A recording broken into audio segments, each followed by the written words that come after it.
Hello and welcome, Cynthia Miller here, and we're painting bees in the garden today. And I'm showing you three of the brushes that I use quite often: small, medium, and large, round. I'm pointing out a no-name blue as well as this beautiful cerulean blue. I've got a couple different colors that I sort of go to for the sky, and we're just going to paint some watermarks on the paper to get started where the clouds are, as I've just pointed out there, and then we're going to put this blue around the clouds. So you want the water to be just sort of light round shape. I've got a little bit of cloud behind the one bee there, and the template's very simple. I've just drawn the bees on with a few blades of the flowers below. But basically what we're going to do now is put this beautiful sky blue color in with a bigger brush and move around the wet spots so that you've got the blending in of the clouds into the water, and just sort of have fun with it, play with it. I always like to say let the water and the colors do what they're meant to do. As soon as you put them on the paper, they start to work together. So this does take a little bit of practice, and this is just one way to do a sky. I thought I would just try this way. It's really beneficial to hold your paper up as well. My paper's flat, but then I can hold it up because it's loose. It's on a piece of cardboard taped so that it will stay flat. It will stay in the shape that I want it as I go forward. I'm just taking a dry, clean brush and picking up a little bit of the blue, just sort of outlining those clouds a little bit more. So I try to make these videos nice and quick and condensed, because I know sometimes you can watch them and put them on pause and then go back and watch them again. It's sort of nice to be able to just have the 15-20 minutes video to go through. But again, this is one of the ways that I do the clouds. There's a few different ways, but I think putting a cloud behind the bee sort of helps, sort of with the depth of it as well. That cloud is out in the distance. So I'm just filling in a little bit around the bees now, because you want the blue and a slight bit of gray there. I use Payne's gray for my gray. You want that to look like there's a bit of a shadow there. Now I found a green, and I'm just sort of showing the width of the grass in the garden there with my hands. I'm just going to put up a very light layer here to get started with the flowers. And like I said, I think it's sort of nice to just keep it to the center of the paper. If you want to go to the very edges, that's perfectly fine too. But just putting in a small amount of this. This is a combination of the dusk green and the sap green, and it's just giving it a bit of a first layer there. Now I've got this beautiful yellow, and there's several different sections to the bee, and if you want to make the bee smaller with only a couple of sections, these actually have 5 sections. So there's 2 yellow, 2 black, and then there's white on the rear end. So I've used a really pretty transparent yellow, and the way that we're doing these, if you have a toothpick handy, what we're going to do is bring the colors out with the toothpick. So we're using the Payne's gray to do the head of the bee, and as I mentioned, if you have a toothpick handy, you're going to want to do this when the paint is still wet. So you can see I'm taking the toothpick and I'm just pulling the wet out in these little hairy-like sections, adding a little bit more pigment there. And so it looks like there is a hairy bee there when you use that toothpick and pull that out. If your paint is not quite wet enough, then just add a little bit more water, and just use your toothpick again and pull that out. You can see close up there. it's making it look like it's a fuzzy little head. So I'll continue to add the black to the different sections, one section at a time, so that I can use the wet paint with the toothpick and spread that not only on the top, but then into the yellow area as well. So the yellow has dried, there's not going to be any blending there, but the black sections will be wet while you're using this toothpick. And it's just a very tiny little wispy stroke that you would do with the toothpick to get the different sections to look like they're hairy little bees that they are. So just continue around to the second bee. We're only doing the 2 bees in close-up fashion. There's 3 sort of gray, smaller bees in the background, but you can see I'm taking my toothpick, going in there and just putting in the fuzz, and yeah, just do section by section until your bees are looking like bees. So I'm taking the same Payne's Gray and I'm just going to paint the outline of the wings. And they're very simple little wings. Try not to make them too complicated. I think that I didn't really like the look of these at the beginning, and then I started looking and observing bees out in the garden and found that these were perfectly fine. Same with the legs. You know, you want to make sure that they are paired up. The one that's on the other side is a little bit smaller. And then of course the antenna as well, just try to make it look like there's one coming from either side of the head, reaching forward. And so basically those bees are pretty much complete. We will put some pollen in their legs when we finish them though. And we're just filling in these little gray spots. Try to make them look light. There's not a whole lot to them, but I do make it look like there's legs coming from them as well as antennas. Just a spot of yellow on there and you've got some bees in the background. So I've picked out a really nice, lovely lavender color here, and I'm just showing you how I'm going to build that up on the template. I'm just going to use my small 0 to 2 round brush and do little imprints that just build upon the next pair as I go up.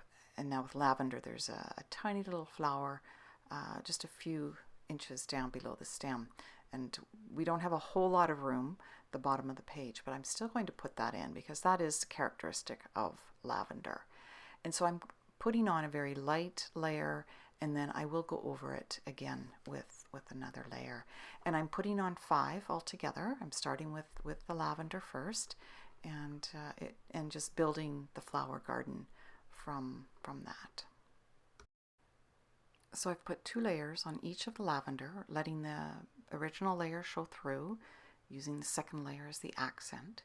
And I've chosen sort of an orangey red color, and these will be like little poppies. And these are no-name colors, and I'm just showing you how to make those tiny little flowers just with the touch of your paintbrush. So we're just going to put these in randomly. This is sort of the freedom that you have when you leave your template very simple. We're just going to choose random places to put these little flower heads, and then we'll bring in the stems after we get them placed. So we'll go on to the yellow ones, and so the yellow, I've got yellow ochre, and I'm just showing you how I'm using the same brush, just with the tip. There's a couple different ways you can dab it down, or you can put star-like patterns. They're just tiny little flowers, so you don't need a whole lot of detail, and you don't need them all to be perfect. If it looks like a flower that is facing sideways or downward, then leave it and move on to the next one. It's perfectly fine. And we want to use vivid colors for these flowers too, to stand out. We want them to have all different directions and like they're wavering in the breeze. And you'll notice when we do the final touch up, we'll be putting on lighter colors of this to make it look like there is a background to it as well. I'm just going into the little orangey red flowers and giving them a little bit more of an accent. So leave the background color, but bring out the accent as well. So I'm showing you now how I did the little rosebuds, are what these represent. And basically this is crimson red, and same brush, but just a smaller, more like a bud shape. And again, just a really vibrant crimson red, but just a smaller bud, and randomly placed. And once we start putting the green in here, it will all start to come together. What we're doing is just doing the flower colors first. So I'm going to look at my green colors here and just get something ready for the stems. I'm doing a little bit of a blue-green combination here for the lavender, and this is the dusk green and the indigo blue, phthalo blue, and what we're going to do is just put a tiny little leaf on the bottom of the column, underneath the one flower as well as the column of the flower. And I'm just going to build on that. I'm just going to put one layer on, go back, put another layer on, and just build those leaves and stems up. So the lavender flower has beautiful sort of oblong, rounded shape leaves, and we'll just do our best to imitate that. So just take your time and go from the bottom of the page. Just give those long, rounded, thin, they're fairly thin. Give them some presence. Like I said, we don't have a lot of space on the bottom of the page, but we can put one layer in. And so we're looking at a more fresh green now, and these will be stems for the yellow flowers. And you want to sort of imagine where you want that stem to be before you actually put it on the paper. Just take your time and just start at the top of where the stem would come into the flower, and just let it flow downward. And then we're going to take that same green and just build up some leaves. Just give them some nice, lush looking fresh leaves. It doesn't really matter whether they're frayed or paired together or opposite or whatever. Just be free with it. Fill in the leaves for the yellow flowers. And we've added a little bit of the dusk green to the fresh green we were using, and we're doing more like poppy leaves. They're sort of fronds. You can fill in behind the flowers, over top of the flowers with these fronds, just bringing in a little bit more stem with the leaves. As you can see, I'm taking my brush now in there and just sort of bringing some water to it and making it look like it's green behind the flowers. And so you just sort of add a little bit of background to that. So putting in the leaves and then bringing in some water and sort of mushing it all together, because you don't want the white paper to show through, really. You want it to be all green behind. So we're just going to go through section by section, adding in the leaves and then bringing in some water to blend that out. And really what we're creating is a bit of a background, a little bit of depth there by giving it this background. So I'm showing you my rigger brush here, and I'm going to be using that for a finer line. And these smaller flowers, I want to have just a tiny little bit of green going up, and mimics grass, really.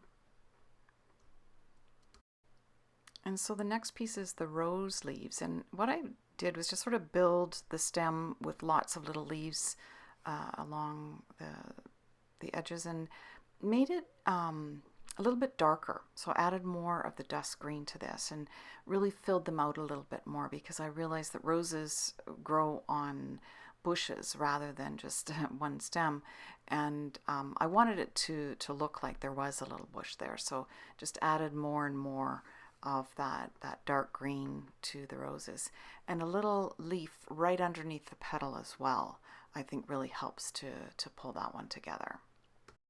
So I've just gone through the roses and added a little bit more vivid color to each one of them, just bringing out the leaves a little bit more with that darker shade really helps to give it some definition. And what I found is that another layer on the lavenders, with my page turned upside down, really does help to, I think, pull the paint towards me rather than upwards sometimes. So I just thought I would try this out, and I kind of like the way that it looks.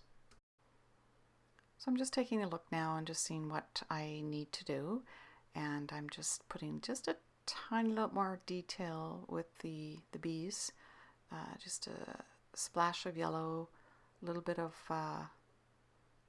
insect look to them.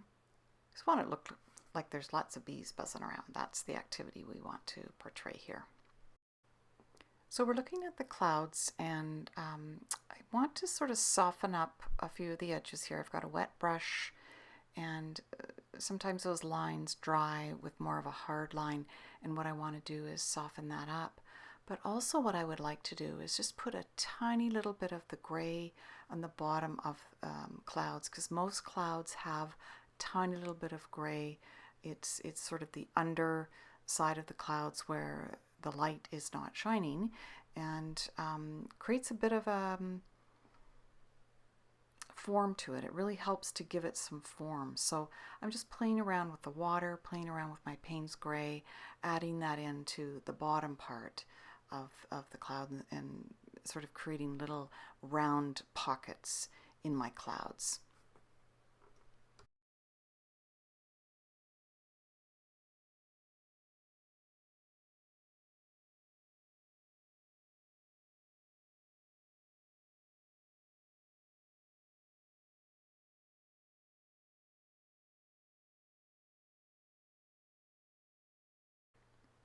So one of the things that we redid was the lavender, just putting a little bit more dark in the centers, giving a little bit more pizzazz with that color. But also what I decided to do was put on some water in the shape of lavender in the background, and then bring some light colors of the lavender into that.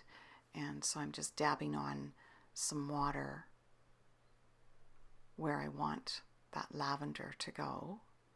And so I want it to make it look like there's lavender behind this lavender. And so just putting in, this looks a little bit dark, but I do go in there and sort of smush that around. I just want a fuzziness of it. I just want a sort of a, not a shadow, but just a lavender that's a little further away.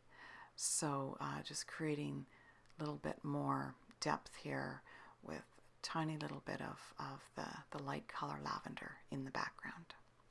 And you'll notice that dries quite nicely in the background too. It dries not quite as dark as what you put it on as. So I went through and put a few more lavender flowers in there, and then you'll see I'm also doing this with the green. I'm just sort of spreading it around a little bit. I want more green to be in the background, so I'm just putting on some water and taking those green leaves so that they sort of just fade off into nothing. So just adding some water, and then also doing this with the colorful flowers as well. I've got a few spots of wet paper there, and I'm just bringing in some poppy color and the yellow color, and filling in those spaces with some more flowers. So I really like the way that this turned out. I did add quite a few more flowers than when we were doing it in our class, but I wanted it to look more full. I wanted it to look like this garden has just got so much activity going on, and there's it just sort of goes on and on, not just at the front part of the picture. So I hope you enjoyed that. We meet every week and do our watercolor. We just take 8 weeks off the year that we're not doing this, but it'd be great if you want to join us. We have lots of fun, and people join from all over the world. We share our tips and techniques, and it's really nice to see the same people coming back every week. And we improve our skills, our talent, our practice. So yeah, it's a lovely way to set out your intention to become more artistic, more creative, and having fun too. So hopefully you'll join us. Enjoy. And I just remembered that I was going to show you we put pollen on the back legs. That's how they gather it. It all sticks to the back legs and they bring it back to the hive that way. So I realized that after observing the bees while doing this painting. So add just a tiny little bit of yellow to the back legs and there you have your pollen.